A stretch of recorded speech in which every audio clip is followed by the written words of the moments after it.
Space Ghost! Round 2!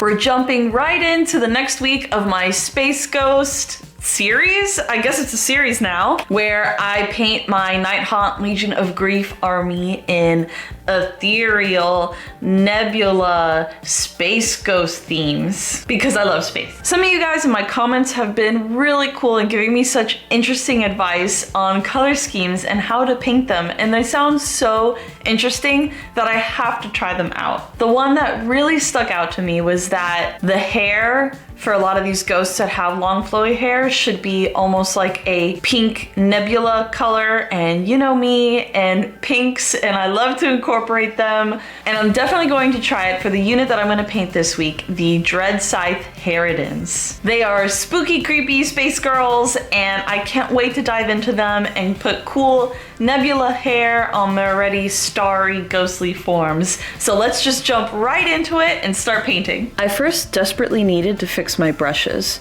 They're starting to come apart and it was really frustrating using them last time. I'm using another commenter's advice, and after cleaning out all the paint, I'm soaking them in hair conditioner overnight.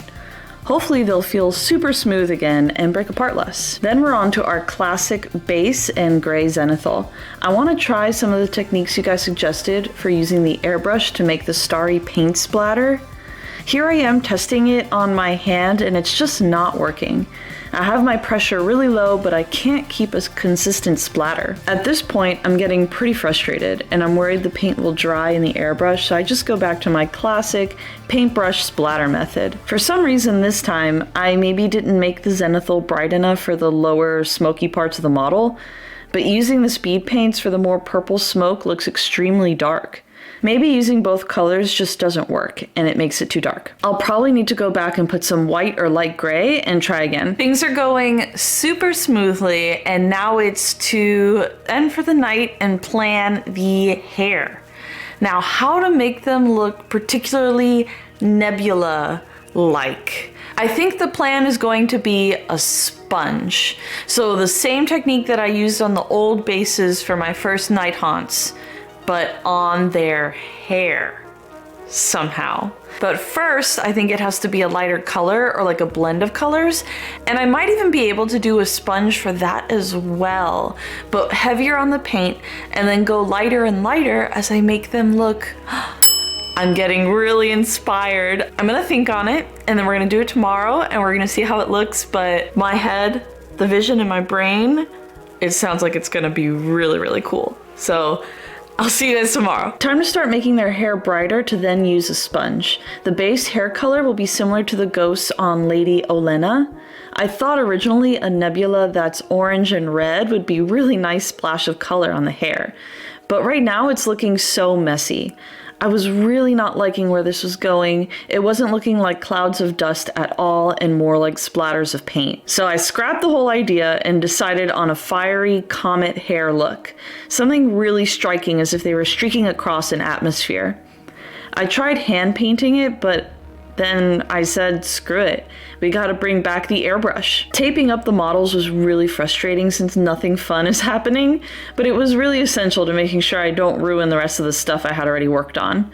And here we go, they look so much better. I'm so glad I pivoted to the comet hair for these girls, because it looks so striking against the blue stars and it looks really nice. The sponge nebula just wasn't working since their hair was so textured. So this is just a really nice finish to this. Thank you, The Rising Ape, for suggesting it. I didn't do it exactly the way you said, but it definitely just like started getting ideas into my head. So I appreciate it, and so many other people's comments. They really help like bring out all the creativity when people just spout a whole bunch of fun ideas. And now that I'm pretty sure, I'm like 99% sure that all the airbrushing is done, I can finally finish up all the little details and get something done and on the table, and maybe just another night or two of painting. So that's it for today, and we're gonna go into the next one, starting out with painting some scythes and painting some arms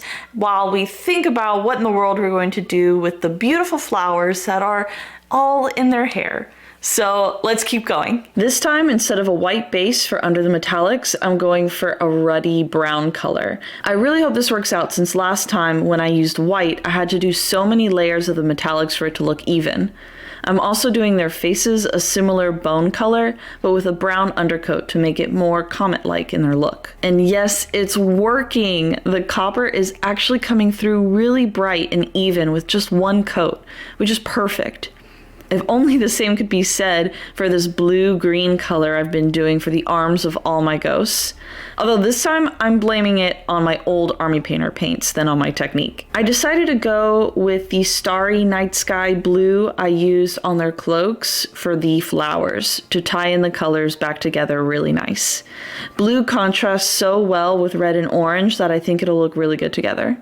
Also, I did not realize these girls had cute bangles on their arms, and I had to quickly paint them in or else it would look really weird with their arms and these blue rings. So this is when everything is starting to get really frustrating because I have to do the same tiny little detail over and over, and it's just so frustrating to do the same thing to 10 different models. I have a really hard time staying focused.